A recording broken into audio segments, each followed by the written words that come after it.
Today's YouTube video moment, it's about 9 o'clock Thursday evening, and we're working on the Jeep engine in the garage. Not too cold out today, 40 degrees, and it's been like that most of the week, so it hasn't been too bad. Monday night, after work, we stopped by Drake's. They had finished with the block, bored and honed 10 thousandths over, new cam bearings, and they cleaned it. Cost me just under $300 for everything. And that's probably what you're going to pay wherever you go. You know, based on my research, that's what I see other people paying for the same job online. So, fairly reasonably priced. I'm happy with their work, and we're going to put it to the test here shortly. Monday, after bringing the block home, we got it mounted, did main bearings and crankshaft.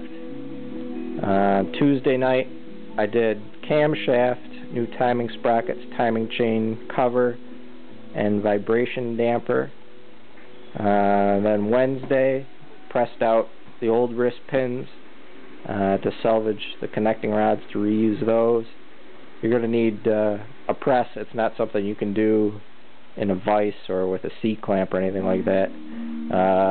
These, I have a gauge on the press that I use, close to 10,000 pounds of force, so 5 tons worth of pressure to press those pins out. They'd been in there a while, but even so, that's quite a bit. So get yourself a press or a friend who has one, and it'll save you a lot of headache.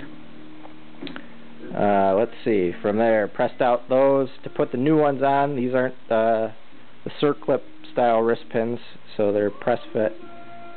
So to reinstall the new wrist pins, new pistons on the old connecting rods, you have to heat up the connecting rods, expand that opening, then real quickly place that in the piston and slide the wrist pin through.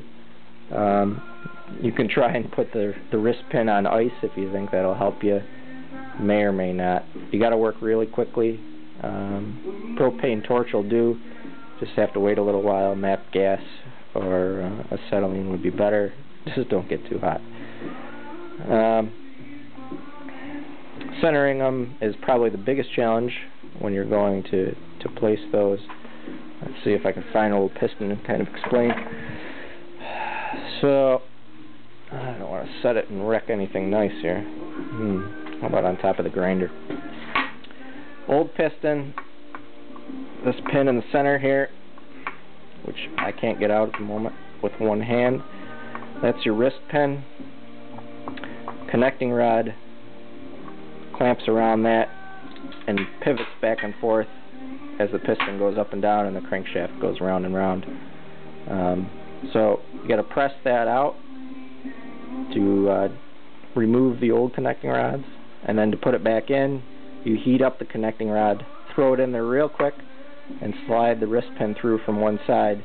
The only problem is the connecting rod is only, I don't know, an inch wide, and this gap here is 1.25 inches.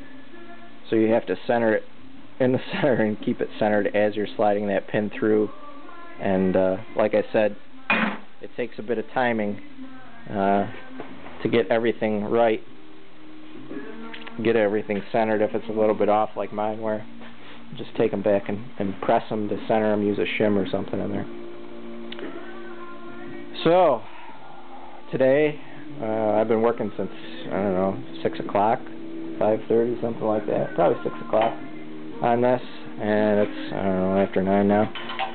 We got all the pistons put in, all the clearances checked on the conrod bearings.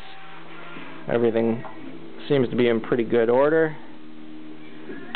And I'm just about ready to do the head at the moment. So I've cleaned the surface off here, got the new head gasket in, and I'm making up a set of pins like the one you see here from the old head bolts. You want to reuse your head bolts, use new ones. So you cut off the old head, and you can cut a little slot into it if you want to help you remove it. So you put one in each corner, or each of diagonal corners, so that you have 2 of them to line up that head. And let's see if I can set this over here on the fender. And you get a view what it's going to look like. The head's all ready to go on, it's all cleaned off.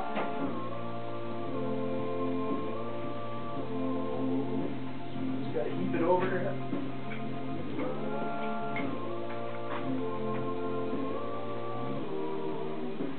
Line it up one by one.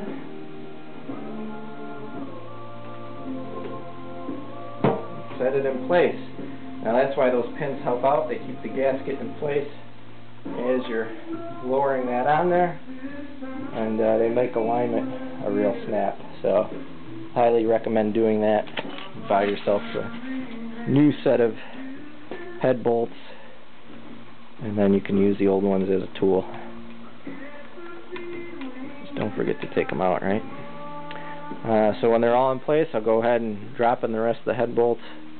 Torque goes down, and then we've got I got to do a little bit of work on the distributor. I broke two of the bolts that hold the cap on. We got to do the oil dip tube, the coil. There's an oil pressure sender here somewhere. Engine mounting bracket, water pump, other engine mounting bracket, exhaust intake manifold, valve cover. I think that about wraps it up. There's probably something I'm forgetting, but that's most of the stuff. So hopefully, this is part 2. Hopefully this weekend we'll be able to put part 3 up, have the project wrapped up, and maybe do a part 4 as the engine break-in first run, whatever you want to call it. And we'll be back on the road for next week if everything goes well. Alright, that's all for now.